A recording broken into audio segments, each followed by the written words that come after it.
guys, welcome back to our channel. This is Jerwin. And this is Elma. And Chopel. We're two Asians and a dog. 10 years ago. Actually, 11 years ago now. Right.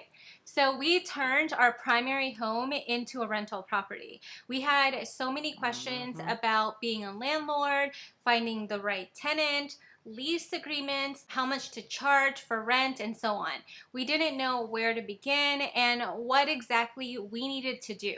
Fast forward to now, we bought and sold over 12 rental properties and have built great relationships with the families that live in our properties. So in today's video, we wanted to share things you need to know before buying your first rental property. Let's go ahead and get started.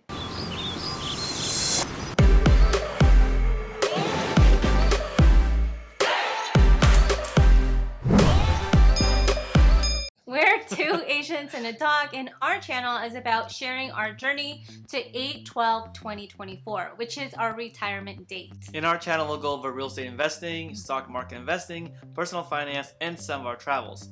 So please stay tuned to our journey to 8/12/24. And also, stay tuned for our tip of the week. Now remember, we are not CPAs, attorneys, nor do we claim to be. We are also not real estate experts or financial experts as well. We are just experts on what we have done, and also we have access to Google and YouTube. So before we get started, several of you has mentioned that you guys are missing Chopal and would like to see more of her. In particular, a young fan of ours named Zara requested to see her more.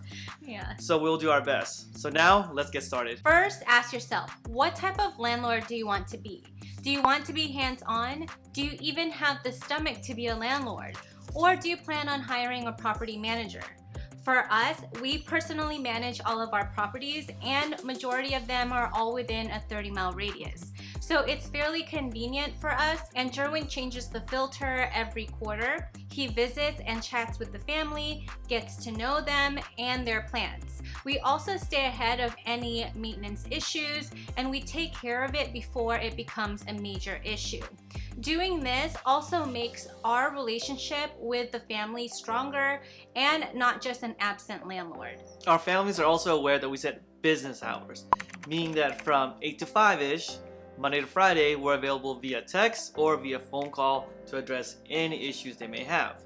For any emergencies after business hours, we provide them with our handyman. Our handyman's name is Tim. Tim, our handyman. He also becomes our backup when we're out of town or on vacation. For those that don't have a handyman, make sure you know how to use Yelp. If you're planning on using a property manager, just make sure you do your due diligence. Make sure to interview 2 to 3 different companies and ask them some qualifying questions. Questions such as, what are their fees? Do they charge a flat fee or a percentage? Another question is, how often do they visit with the tenants and or the property? Bigger Pockets has a top 20 questions to ask a property manager. We'll leave the link below for your reference. From our experience with being in this business as a real estate agent and also us being investors, 94% of the property managers are not good. Most of them are managing way too many homes to provide any decent services. Again, those are only our experiences, and we're sure there are some good management companies out there. You just have to look for them. Next, let's talk about setting up your business. A lot of new investors feel like they have to spend extra money creating an LLC and complicated business accounts that have service fees. When we first got started, we actually didn't have a business account at all. We just opened up a separate account to track all of our income and expenses. From the start, we were really organized with all of our documents such as lease agreements, receipts, and work orders. Today, we have an LLC and a business account set up for our properties, which help reduce our risk, protects our personal assets, and helps us separate our business finances from our personal. We also have an amazing CPA that guides us through a lot of our decisions. When we have any business ideas, our first phone call is actually Chad. So make sure you ask your CPA or attorney for the best and most profitable way to set up your business.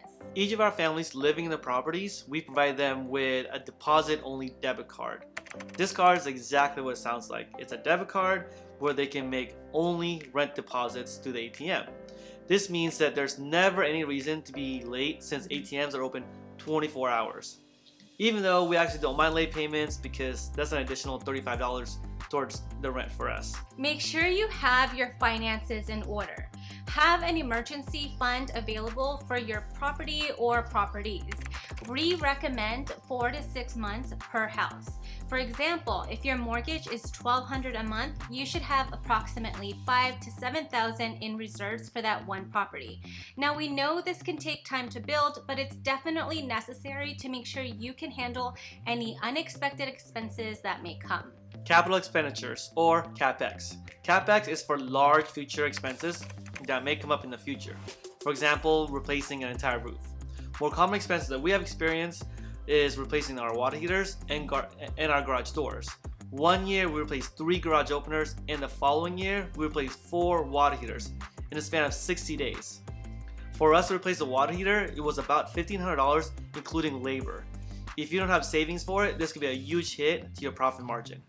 For our CapEx budget, we budget about 5% of every month per property. Now let's talk about the things we look for in an investment property. Remember, we are located in Las Vegas.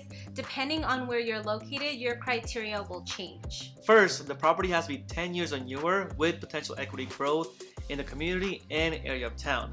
Me being an agent, I'm well versed on certain areas to avoid and certain areas that may have potential updates or upside. We're also always looking ahead for any potential large ticket items that may break down sooner than later. Last but not least, cash flow. Cash flow is the reason you invest in real estate. Now, you may not have the cash flow you want today, but if you're patient, you can increase the cash flow with every single year. Typically, year to year, lease increases between 1 to 2, maybe 3%. For example, one of our properties, our original net profit was $250. After several years later, our cash flow is now over $500. For 2020, we actually didn't increase any of our leases due to what's going on with the economy. Another thing to know is screening your families. This is the most crucial part and the part that you should be aware of. We prefer to call our tenants living in the property as family. When speaking to the families, we also always say your house. Just a change of words and labels brings a lot more respect. They will treat your property like it's theirs, and they will have a lot more pride living there. It makes them feel like they are helping you as much as you are helping them. Having the wrong family can set you back for 1 year, if not more. Having the right family can set you up for the next 5 years.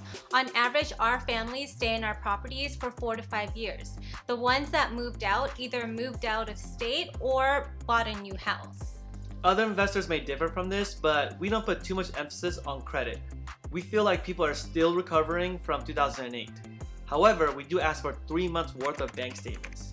Working at JP Morgan, I've learned to break down bank statements. Once we have the bank statements, we're able to see all their incomes, their habits, whether they smoke, eat unhealthy, or they're getting bank fees, what the direct deposits are, if they have pets, all that. And our income requirements for our rent is 2 times more than the rent. Work with a real estate agent that personally has to invest in properties.